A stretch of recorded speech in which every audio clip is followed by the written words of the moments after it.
पौधों में पोषण, न्यूट्रिशन इन प्लांट्स।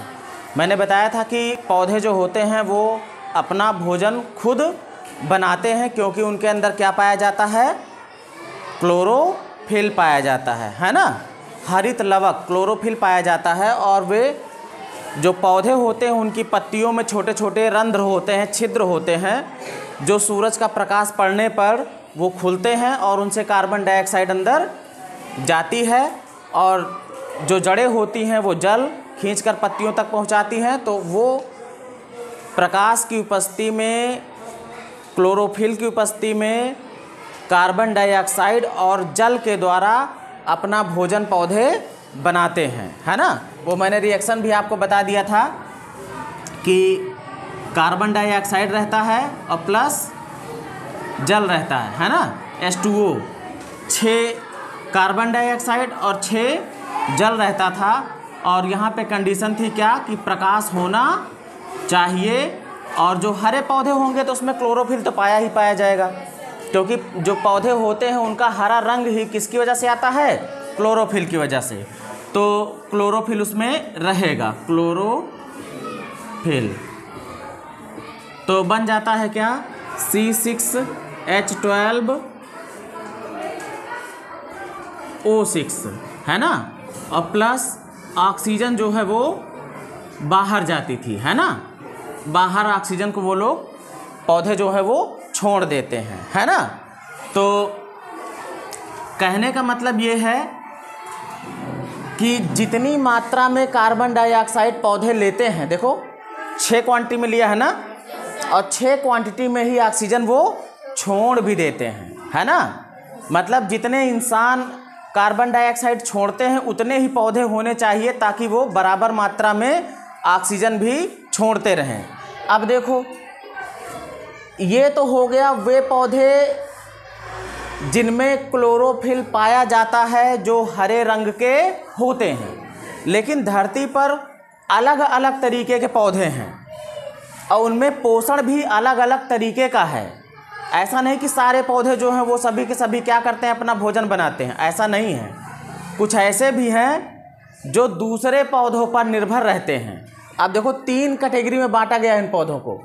पहला हो गया स्वपोषी। कौन सा, स्वपोषी, नाम से ही पता लग रहा है स्वपोषी, जो अपना पोषण खुद कर ले, है ना। इंग्लिश में कहते हैं इसको ऑटोट्रॉफिक प्लांट्स, स्वपोषी पौधे।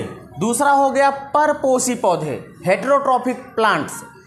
फिर तीसरा है परजीवी पौधे या पैरासाइटिक प्लांट्स। अब इनके अंदर क्या क्या खासियत होती है समझो पहले।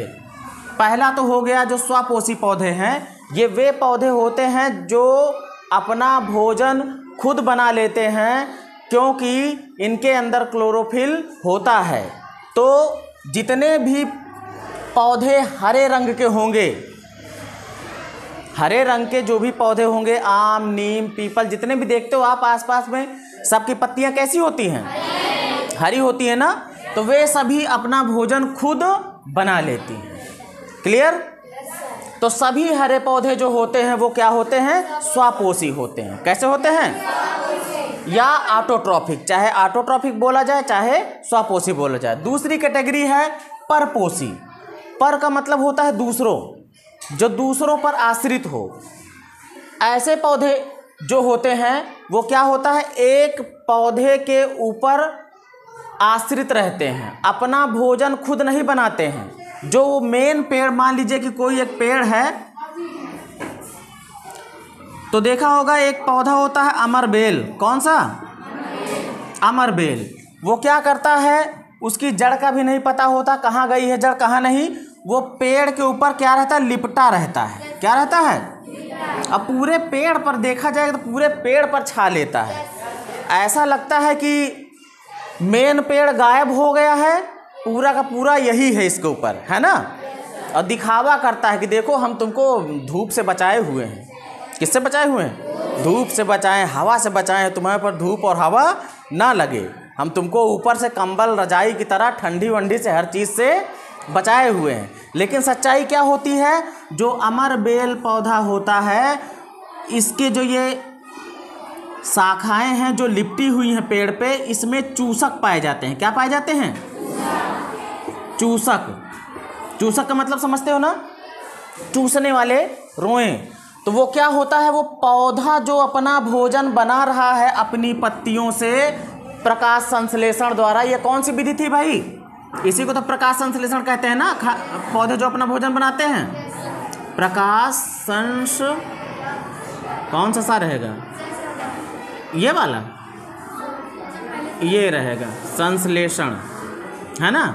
जो भी हो, क्या करना, प्रकाश संश्लेषण विधि से ये वाला पौधा, जो बड़ा वाला पौधा है, जो भी भोजन बनाएगा उसी भोजन को ये क्या करेंगे, चूस लेंगे। उसमें से क्या कर लेंगे, चूस लेंगे। तो ऐसे पौधे जो होते हैं वो परपोषी पौधे कहलाते हैं। क्या कहलाते हैं? तीसरी कैटेगरी है परजीवी पौधे।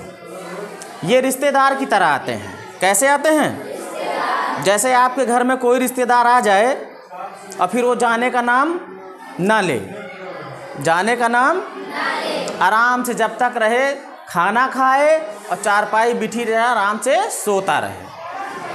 फिर टाइम से खाना बना, फिर खाना खाया, फिर आराम से सोएगा, बैठ के आराम से बात करेगा। इतना ही तो काम करेगा कि आप उससे खेत में काम कराने ले जाओगे?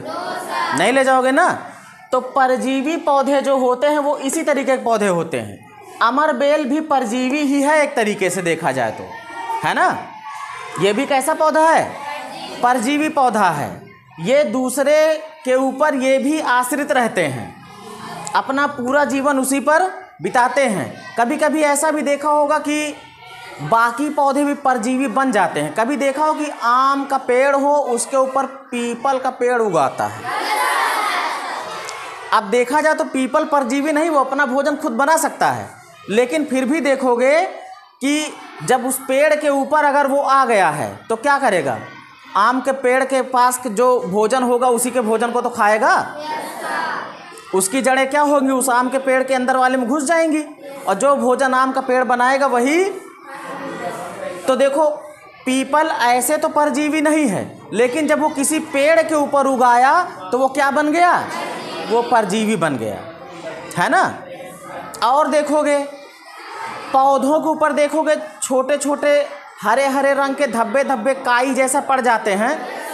ये जो फंगस और फफूंद होते हैं ये भी क्या होते हैं? ये भी सजीव हैं, ये भी परजीवी हैं। ये भी क्या है? परजीवी है। जो भोजन बनाएगा ये मेन पेड़ है ना, जो स्वपोषी पेड़ है, जो भोजन बनाएगा इसी को वो लोग क्या करेंगे? खाएंगे। क्लियर? तो कितने तरीके के पौधे हो गए भाई? स्वपोषी पौधे, परपोषी पौधे और परजीवी पौधे। परपोषी और परजीवी में बिल्कुल थोड़ा सा ही अंतर है। परजीवी पौधे में क्या हो जाते हैं, कुछ पौधे ऐसे होते तो स्वपोषी हैं, लेकिन जब दूसरे पौधे के ऊपर जब वो उग जाते हैं तो वो भी परजीवी बन जाते हैं। क्लियर?